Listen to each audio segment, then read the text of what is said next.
Yeah, so my talk is encouraging failure. It's really about tutorials, but the player failing is like so much part of that. Just real quick, how do I do the next slide here? I don't know how to computers. I've never actually used a computer in my life.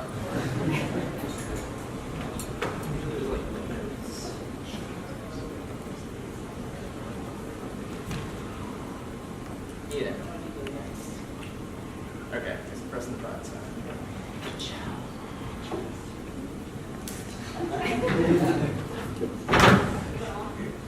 Oh, but it's changing over here, but not up on the screen. All right, so round one of a failure is to fail at something.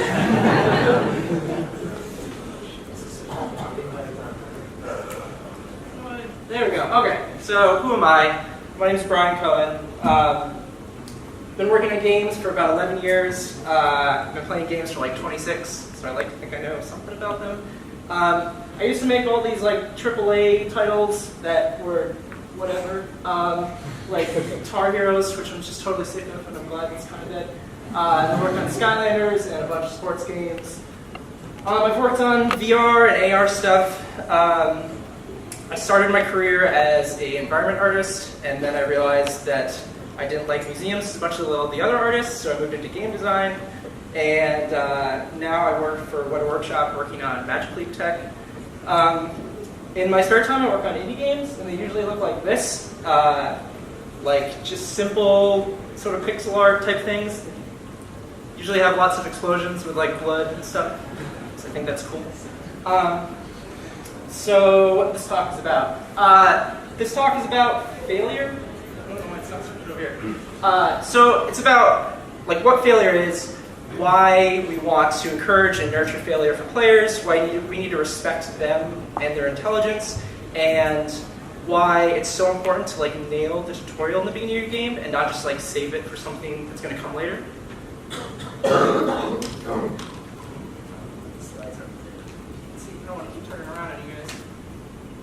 Alright, so failure, right? I included this quote from Dr. Wendy Vogel, which is, "It is our job to prepare our children for the road, not to prepare the road for our children." And I think that's really the summation of my talk, is we need to make sure that the players have all the skills available to like make it through our game. We can't just assume that they don't know anything and just lay out the road for them. So getting into that, there's no clicker. I can either click here or click there.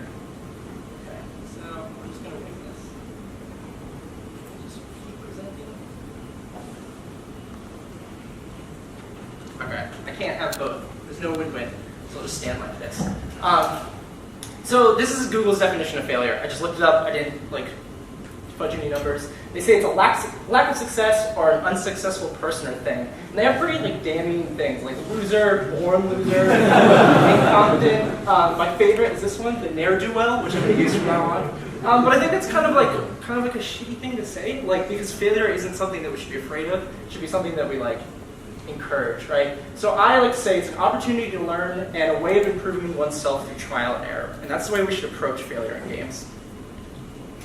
So part of this is like over-tutorialization, which was the subtext. And I think, so like anyone that's been playing games has played through something where they're just like, oh, just let me play. Or like, I know how to do this, just respect my intelligence, let me play the game. And I think this is more and more common with AAA games nowadays, where we try to like homogenize design and make sure it hits everybody.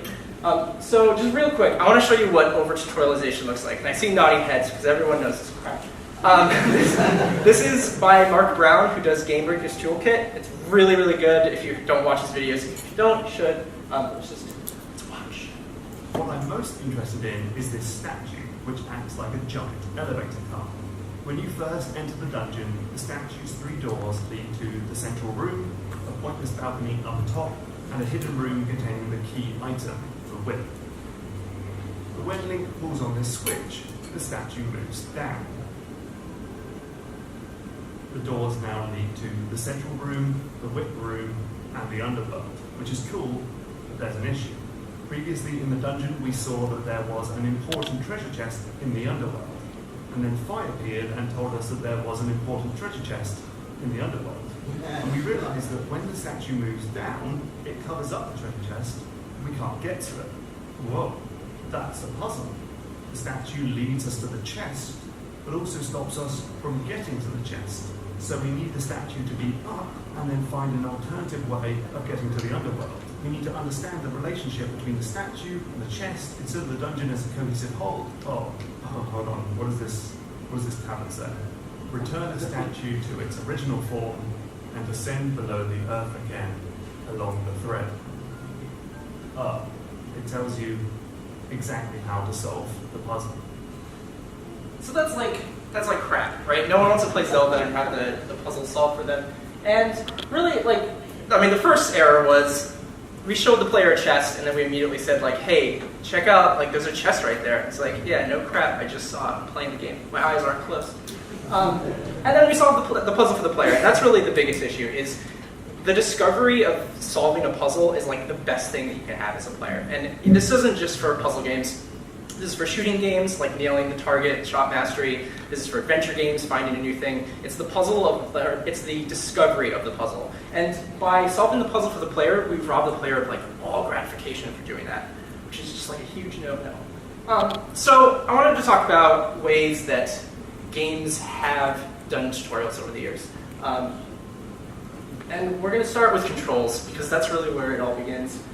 So back in the day, and I feel like I'm maybe dating myself here, but back in the day on PlayStation 1 and Dreamcast, and kind of on the GameCube, there used to be these demo discs they give you in magazines. Magazines still exist.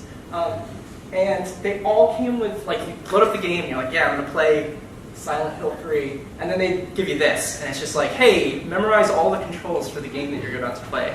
I hope you know what cancel, run, and guard do, because you're going to need it. And this one isn't even that bad. I mean, they got really bad. This one is freaking nuts. And I'll read it because it's really small, but the R button does press and hold for weapon selection, quick tap, release, equip, unequip current weapon, while back to wall or first person view move right, while in first person view or hanging from rolling, use with L to chin up. It's just, this is just a mess. Oh, and as a quick preamble, if I insult games that you like or that you worked on, we can have fisticuffs later, because it's probably going to happen at some point. But this is just a mess. And I was trying to find games that do it worse than this. I feel maybe Armored Core had some really crazy ones. But this just wasn't feasible. And even in demo discs, it just didn't do it. Alright, Super Mario World, right? Who remembers this game being fairly easy to play? It's kids play, right? It was the first game that I kind of was jazzed about when I was 5. This is the manual for Super Mario World. I don't remember that much stuff, but I guess it's in there. So even games that we think are easy were easy because of the gameplay they had. Super Mario World is a great example of good game design. It doesn't give you too much. But if they had given you this and they're good luck kid, you're gonna love this game, you'd just put it down. This is for Earthbound, which I just put in because A, it's the best game of all time, and they have a button that says no control, so I don't know as a player how informative that is. But, so what can we learn from this? We don't want to overload the player with too many options right away, or too many instructions right away, especially when they have no clue of what the buttons actually do, chin up when you're up against a wall. I believe, and since it's my talk, I'm going to tell you it's a no-no. Showing control layouts is a no-no, and if you do have to do it, put it in the pause screen. So that if you put down the game and 5 months later you come back and you're I don't remember how to do a chin-up, you can press pause and go check it out. So the next one is brevity. Right, okay. So let's say you are psyched because your friend is psyched about this game called Assassin's Creed. And he's oh, it's badass. You get to sneak around and assassinate people, and you have this cool dagger that comes out of your hand. And you get to parkour, and you're man, that sounds sweet. I'm gonna play it. I'm gonna play Assassin's Creed 3 because I like the Revolutionary War. So you sit through the intro. And this is sped up 10 times. And this video I made is till the first moment that you're actually in the game world, playing in the Revolutionary War setting. We're just gonna watch a bit of it.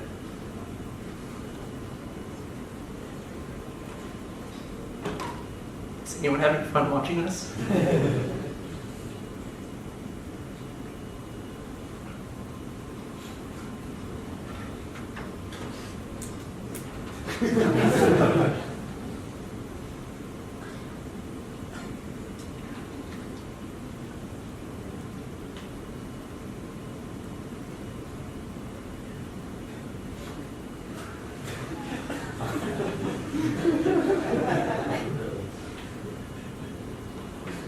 Like, who doesn't love Gray Box, right? Like, oh, I'm so jazzed. This is sweet. I'm glad I spent 100 NZD on this.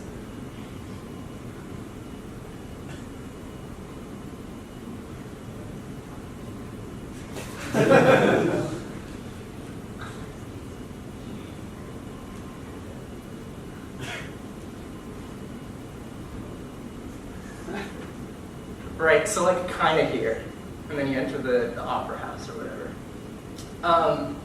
Yeah, so that sucked to like watch, right? But like that was 10 times as fast as it actually is. And expecting your player to go through that to like get to the fun part is ridiculous. No one should make a game where you have to sit through that. And I know there's like narrative designers here, and there might be some people who love Assassin's Creed, but that's like every Assassin's Creed. I recently played through Black Flag, and like the pirate ship part is like the coolest part, and it takes like 2 to 3 hours to get to there. Like it shouldn't take you that long to get to the fun part of the game.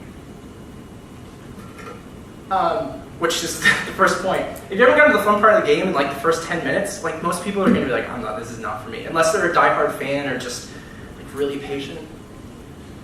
And like please don't like front load your game with exposition. And by exposition I mean like don't just tell the player all these things about your game universe that they don't care about and they have no point of reference for.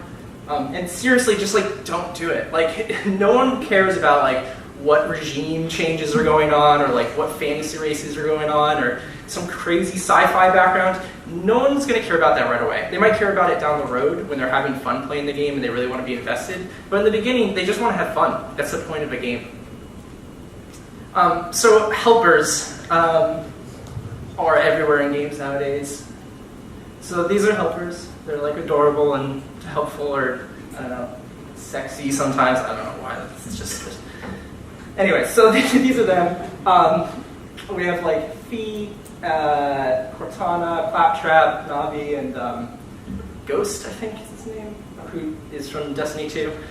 Yeah, they're just used for, like, most of the time they're used for like exposition, and they're trying to tell the player about the game world. Like, hey, look over here, there's a statue that is important because of a reason that you don't really know any reference about. But sometimes they're good, like Navi tells you that there's enemies nearby, or maybe like a switch that you need to pull. And then sometimes they're just really annoying, like Ghost in Destiny 2. If anyone's played Destiny 2 lately, he just never shuts his mouth. He's just constantly talking. And to just illustrate the point about helpers, this is a clip from an Ecoraptor video that was probably 10 years old at this point, about Mega Man. That's really good. I have a link to it at the end. But this is just a great example of how, like, just let your game tell the mechanics and, like, tell the tutorial. You don't need helpers to constantly chime in and be like, hey, stupid, let me tell you how to do it.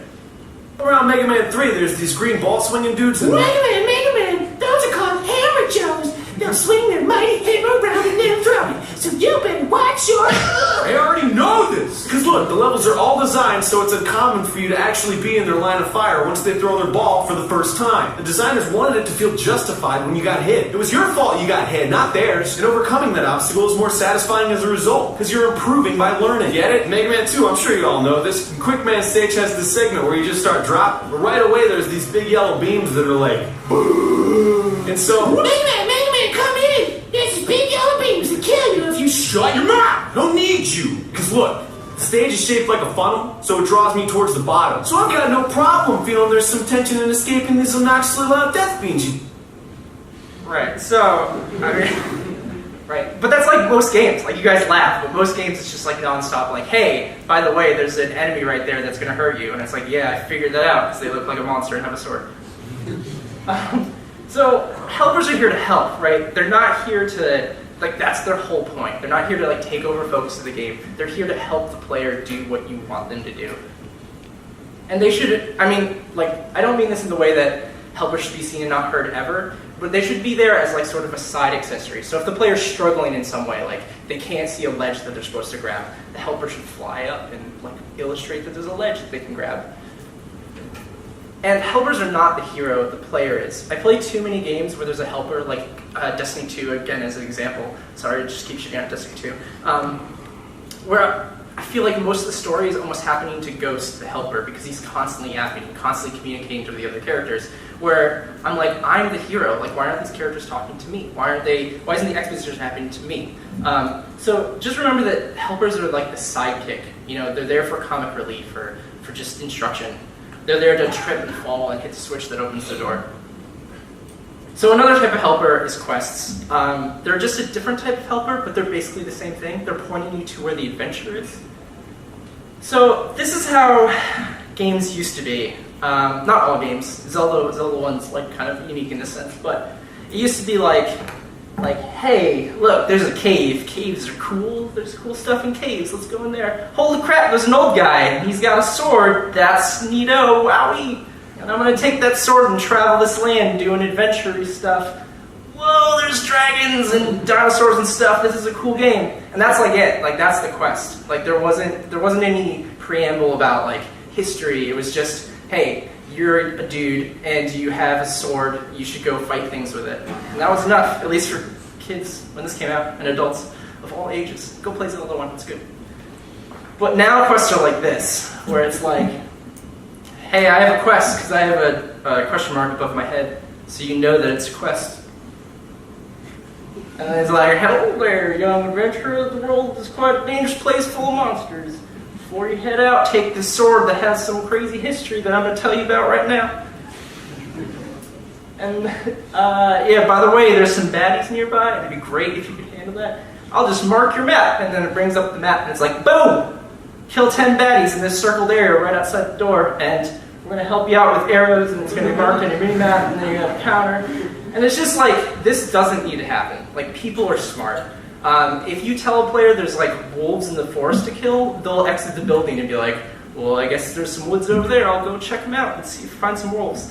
And like, if you're really struggling to help, there's other tools you can use. Like, if they're in the woods and you want them to find wolves, have wolf sound effects. And they'll be like, oh, I hear wolves, I'll go toward there. Or there's some wolf footprints, right? There's ways that you can explain this stuff through gameplay. And like, this isn't it. This is common, like lowest common denominator type stuff. You're better than that because you're good at game developers. Another example is EverQuest, which is very true to my heart, at least like circa 1999. So in EverQuest, there's a quest chain for the Fiery Defender, which is like this really badass paladin sword. And back in the day, in like 1999, the internet wasn't like it is today, and it was really hard to find things on it.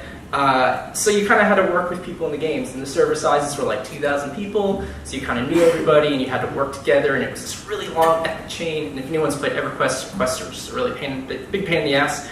But like, when you finally got it in a game where people look like this, you look like this, and this is like a badass fiery sword, there were no other particles in the game, and you felt like a badass, because like, you went through this quest that wasn't hand-holdy, it was like, you had to step each way, you had to get help with friends.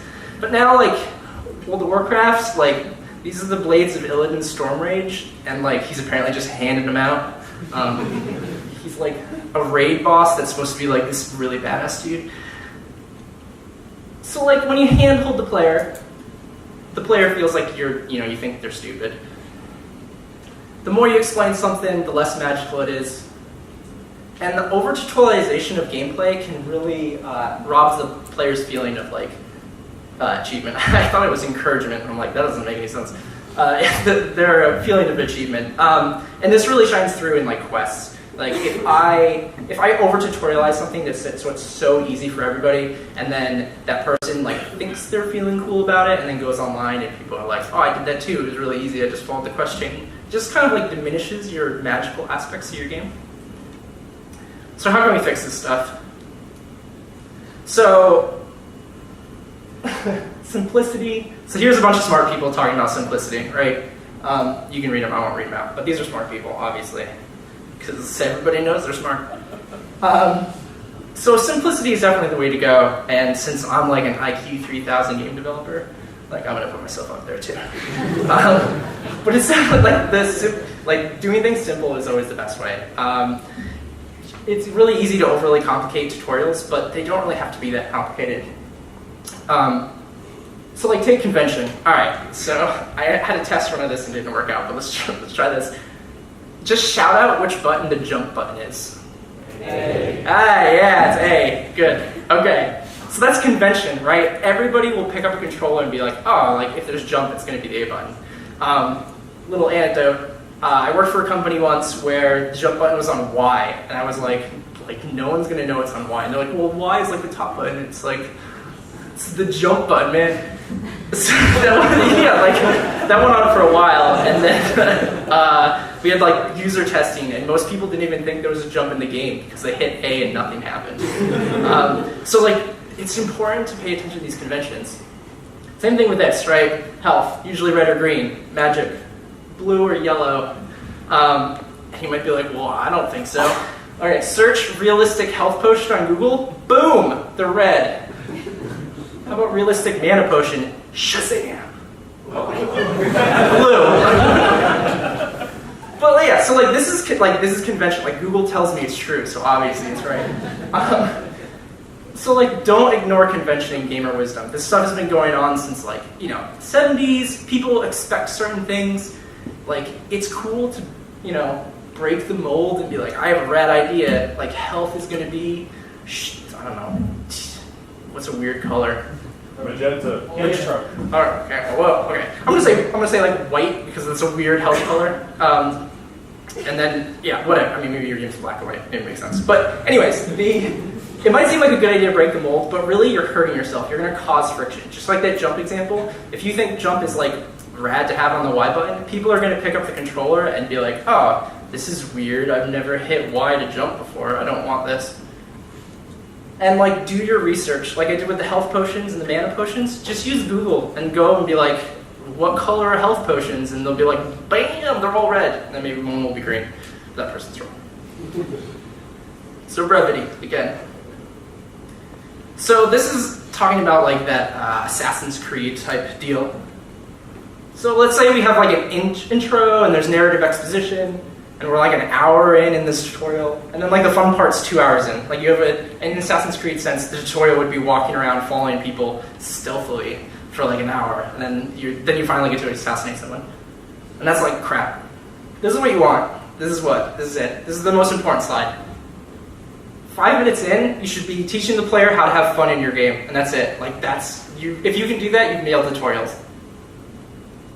Because it says good, because you know it's good. So don't take forever to get to the fun part.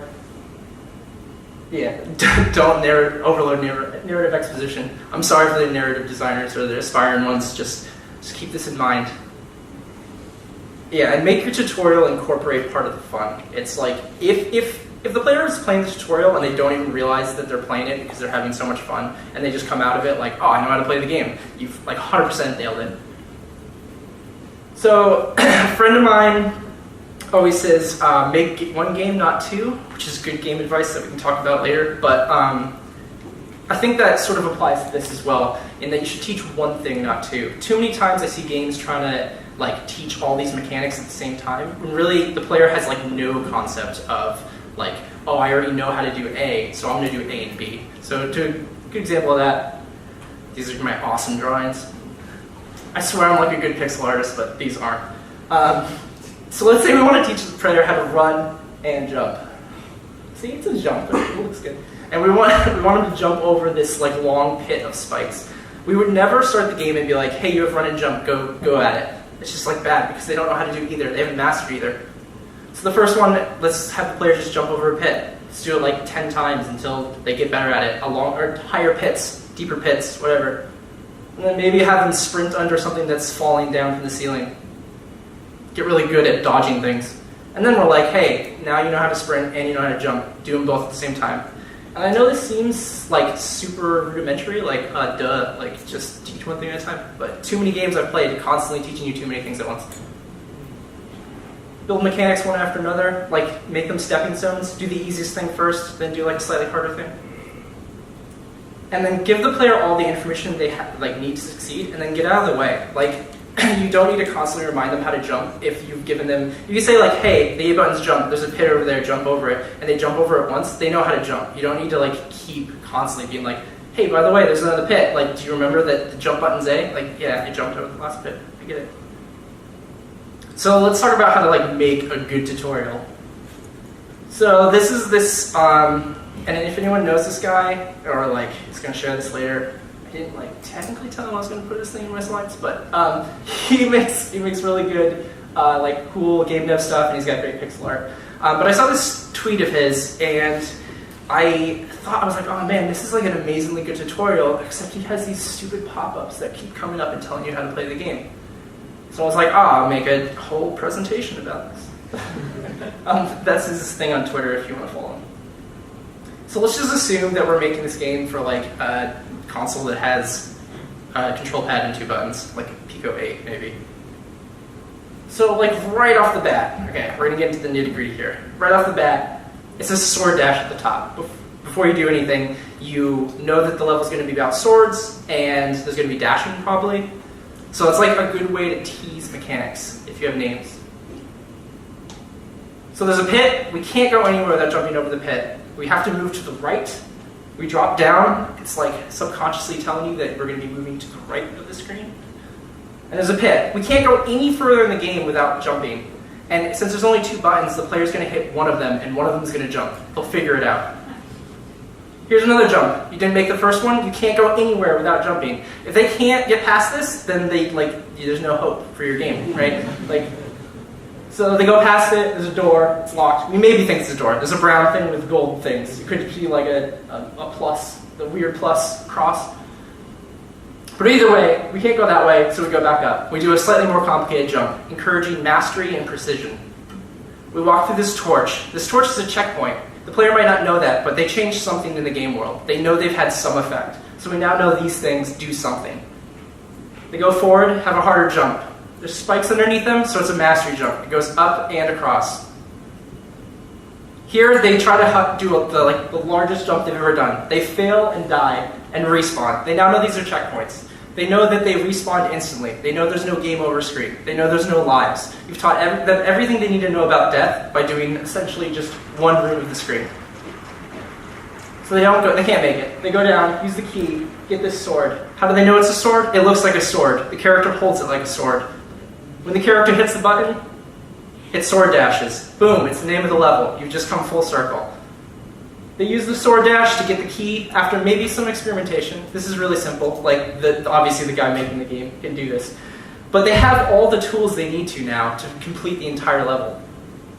So here's it going silky smooth without the pop-ups.